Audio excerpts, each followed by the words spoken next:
Shalom, selamat berjumpa di kontekstual Bible Reading.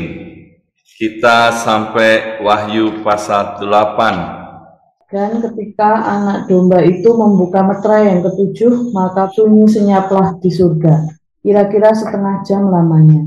Lalu aku melihat ketujuh malaikat yang berdiri di hadapan Allah, dan kepada mereka diberikan 7 sangkakala. Maka datanglah seorang malaikat lain, dan ia berdiri dekat mezbah dengan sebuah perdupaan emas, dan kepadanya diberikan banyak kemenyan untuk dipersembahkannya, bersama-sama dengan doa semua orang kudus di atas mezbah emas di hadapan tahta itu.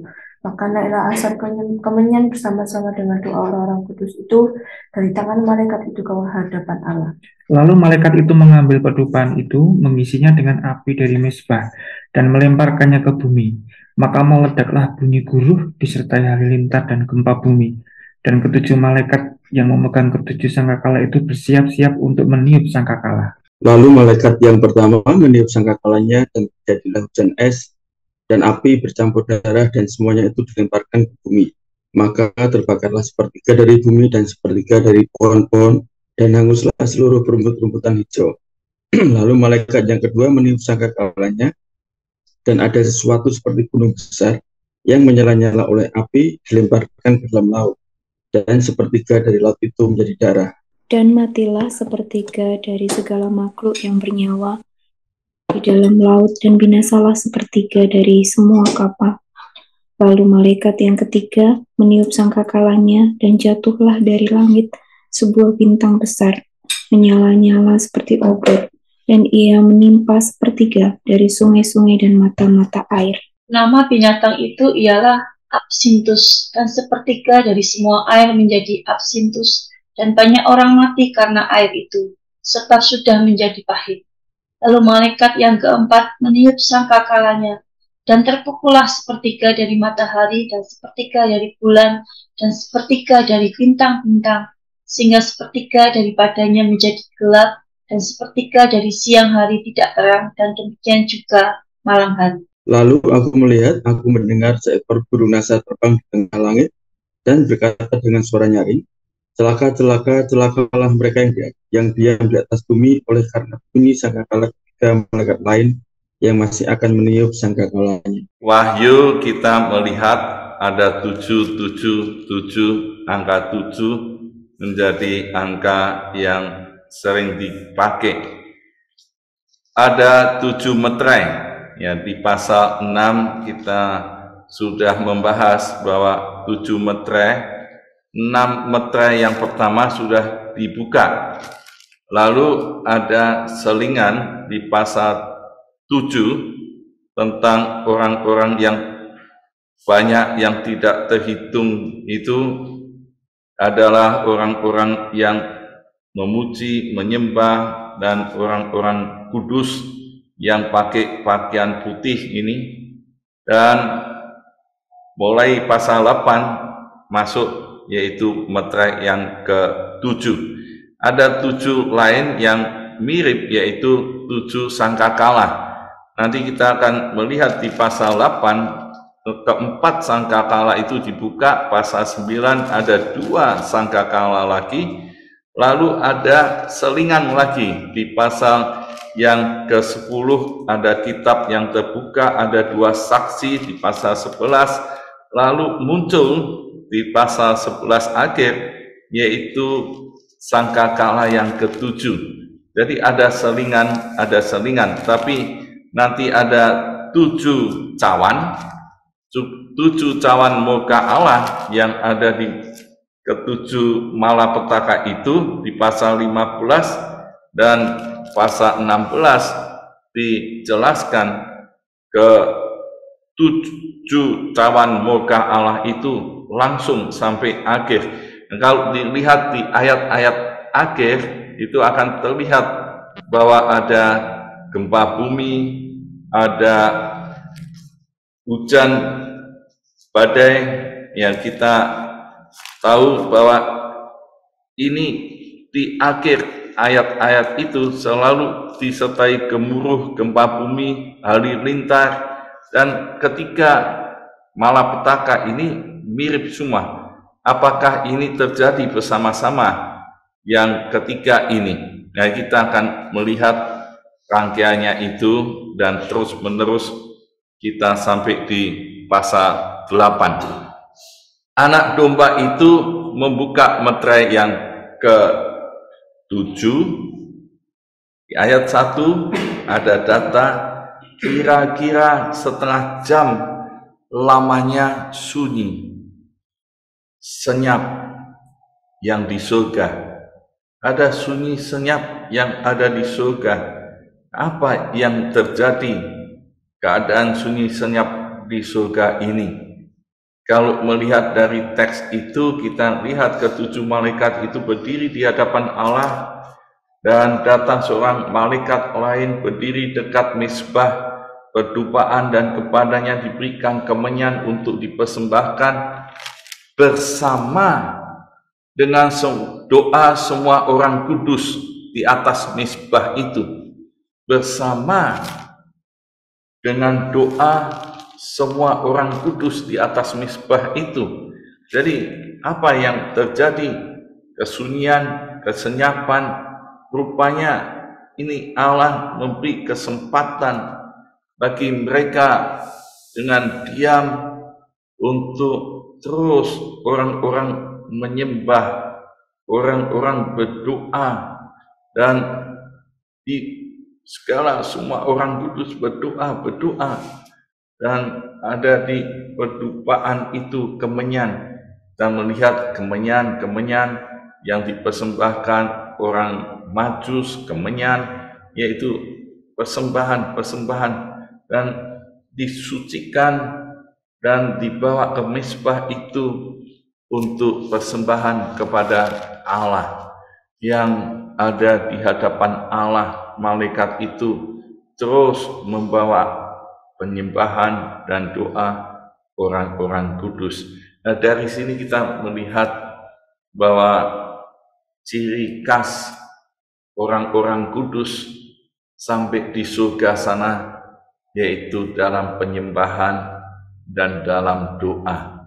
Jadi kalau sampai sekarang ini banyak yang tidak mau berdoa, pertanyaannya apakah ia orang-orang kudus? Apakah dia orang-orang yang ada di dalam relasi yang baik dengan Allah? Karena di surga sana ada data katakan itu. Dan malaikat itu mengambil perdupaan, mengisinya dengan api dari mezbah dan melemparkannya ke bumi. Nah, ini di dalam pelemparan ini mereka terjadi meledak, bunyi guruh, disertai halilintar dan gempa bumi. Apa yang terjadi di dunia, ya, di surga melihat ada pujian, penyembahan dan doa orang-orang kudus. Di dunia ada gempa bumi, ada gemuruh, ada halilintar, dan ini awal, ya, pembukaan dari ke-7 sangkakala berikutnya. Dari 7 meterai ada keahlian sampai meterai yang ke-7. Sekarang dimulailah sangkakala, 7 sangkakala. Pasal 8 ada 4 sangkakala. Yang pertama, sangkakala itu ditiup, ya, oleh malaikat itu ditiup, maka terjadilah hujan es dan api bercampur darah, dan semua dilemparkan ke bumi. Maka terbakar sepertiga dari bumi, sepertiga dari pohon-pohon, hangus seluruh rumput-rumput. Ini sangkakala yang pertama. Sangkakala yang kedua ditiup, maka ada peristiwa yang terjadi, yaitu ada sesuatu seperti gunung besar menyala-nyala oleh api, dilemparkan ke laut, dan sepertiga dari laut itu menjadi darah. Matilah dan yang bernyawa di laut, dan binasa sepertiga dari semua kapal. Ini yang di laut. Tadi yang di bumi, sekarang ada yang di laut. Yang pertama ini sepertiga pohon-pohon dan rumput hangus, yang kedua ini di laut, yang ketiga ditiup sangkakala itu jatuh dari langit, sebuah bintang besar menyala seperti obor, lalu sepertiga dari semua air menjadi absintus, dan orang mati karena air itu, dan air itu menjadi pahit. Ya, orang pikir dia minum air, ya ada kelegaan. Mata airnya, air sungainya ternyata pahit, dan itu membuat mati. Dan sangkakala keempat ditiup, terpukul sepertiga di matahari, bulan, bintang, dan menjadi gelap sepertiga yang siang hari tidak terang, dan juga malam hari. Dan terdengar oleh Yohanes, celaka, celaka, celaka mereka yang diam di atas bumi, karena bunyi sangkakala ketiga malaikat lain yang masih akan meniup. Jadi mereka sadar dalam 4 sangkakala dibunyikan itu terjadi malapetaka yang mengerikan. Dan sudah lihat apa yang dilihat oleh Yohanes ini. Peristiwa ini pernah terjadi di zaman Firaun, 10 tulah, di mana Allah mengutus Musa dengan tulah-tulah yang ada di Mesir, di mana terjadi air jadi darah, dan ada kebinasaan, ya, orang-orang di Mesir ini dibinasakan, dan Allah ingin menunjukkan bahwa dialah Tuhan yang sesungguhnya. Ilah-ilah lain yang ada di Mesir dikalahkan, sampai yang ke-10 anak Firaun pun mati, dan banyak yang mati karena tulah-tulah ini. Apa yang dilihat oleh Yohanes sekarang, apa yang terjadi waktu sangkakala itu dibunyikan, ternyata di bumi ada sepertiga yang mati, yang hangus, ya, sepertiga yang kena akibatnya siang tidak jadi terang, dan malam pun kegelapan terjadi, semuanya terjadi kengerian yang dahsyat.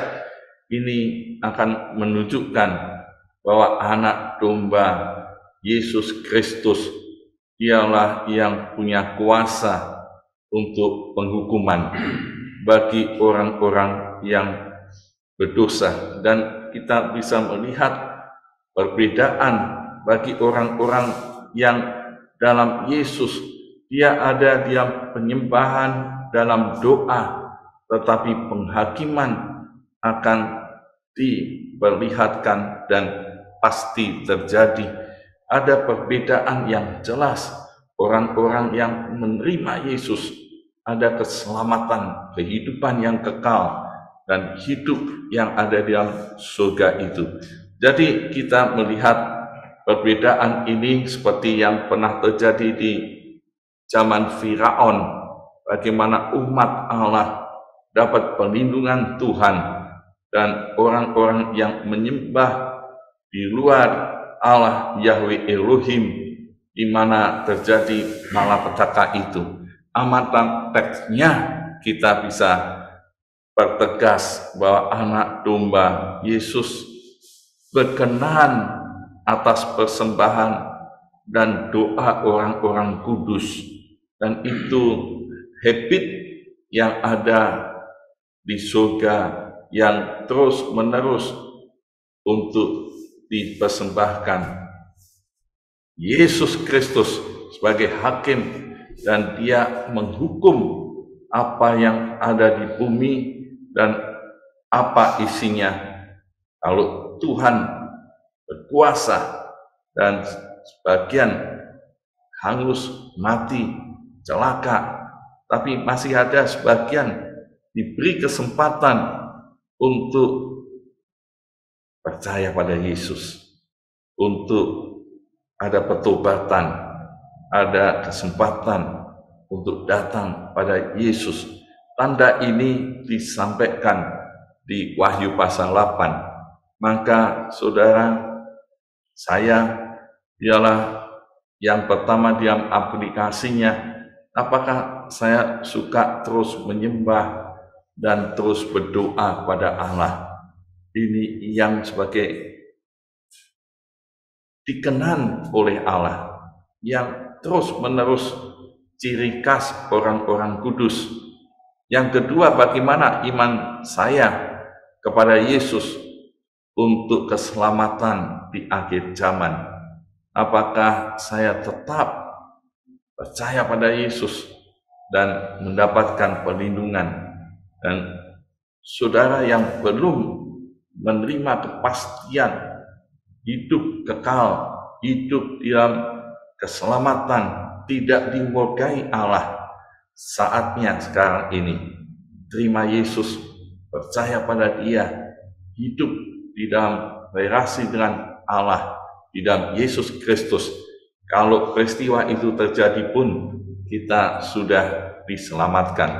Amin. Tuhan Yesus memberkati. Ya, pagi hari ini kita mau meresponi firman Tuhan. Kita mau supaya kita tetap ada di dalam hadirat Tuhan, terus berkomitmen untuk menyembah, memuji Tuhan, berdoa sebagai ungkapan syukur, sebagai ekspresi dari hati kita yang sudah diberikan anugerah Tuhan. Ku menyembah dalam hadirat-Mu.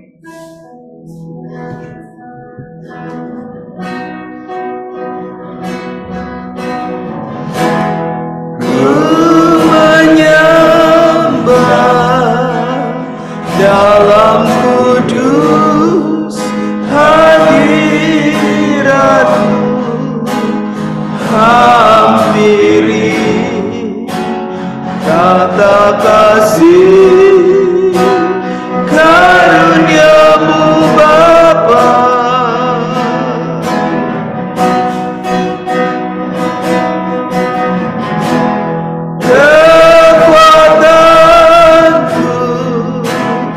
Hanya dalam hadirat-Mu,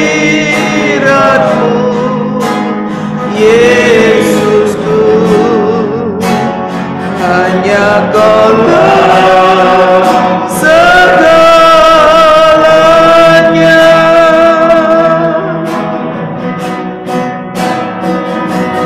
Yakin Kau hadir di sini, rasakan kuasa yang tak terbatas.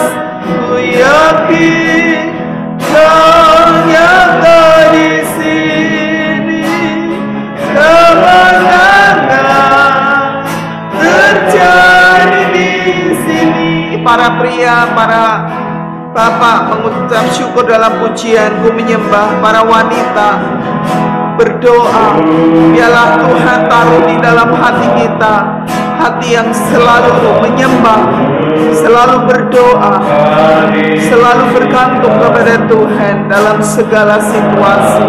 Ya Tuhan, berikan kepada Tuhan terus menyembah, memuji.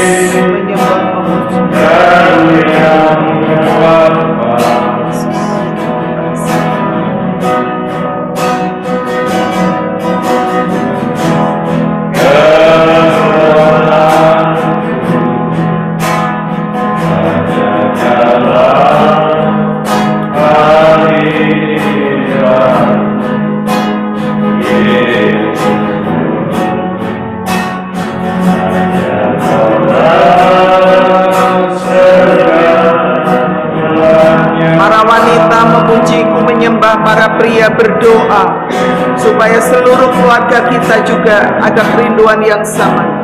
Menyembah dalam kudus hadirat-Mu, Yesus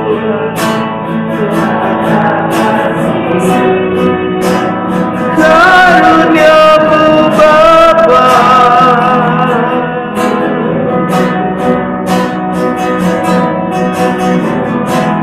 Kekuatan hanya dalam hadirat-Mu, Yesusku. Hanya Kaulah segalanya. Bersama-sama katakan, ku yakin.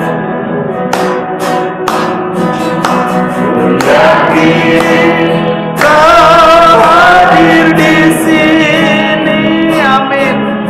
Ku rasakan kuasa yang tak terbatas. Ku yakin Kau nyata di sini, kebenaran terjadi di sini. Dengan iman katakan, ku yakin, Kau hadir di sini. Haleluya. Ku rasakan kuasa yang tak terbatas. Ku yakin Kau jaga di sini, kemenangan terjadi di sini, kesembuhan terjadi di sini, pemulihan terjadi di sini, mujizatnya terjadi di sini. Haleluya. I trust you, Lord Jesus. Haleluya. Haleluya. Biarlah kita boleh menjadi orang-orang yang kudus, yang suka berdoa. Hidup kita sudah dikuduskan oleh Yesus. Kita mengucap syukur melalui darah Yesus. Kita sudah disucikan, dikuduskan, dan kita mau terus berdoa menyembah Tuhan. Mari kita terus mendoakan supaya bersama dengan keluarga kita menjadi penyembah-penyembah di akhir zaman ini, dan menjadi pendoa-pendoa yang setia, yang diurapi oleh Tuhan. Mari kita bersama berdoa. Bapa, di dalam nama Yesus kami bersyukur. Saya bersyukur oleh karena anugerah kemurahan Tuhan, oleh karena kasih setia Tuhan, oleh karena karya Yesus aku sudah menjadi orang kudus. Biarlah Tuhan aku boleh menjadi orang-orang yang suka berdoa bersama dengan keluargaku, bersama dengan keluarga kami masing-masing. Biarlah kami boleh terus menerus diurapi Tuhan, supaya kami ada kerinduan yang terus menerus untuk menyembah Tuhan, untuk berdoa, untuk menjadi orang-orang kudus yang suka berdoa di akhir zaman. Para pendoa-pendoa yang setia, yang berkomitmen, yang beriman kepada Yesus. Karena itulah kekuatan kami, itulah tugas panggilan kami, menjadi pendoa-pendoa syafaat. Terima kasih ya Tuhan, terima kasih, terima kasih. Haleluya.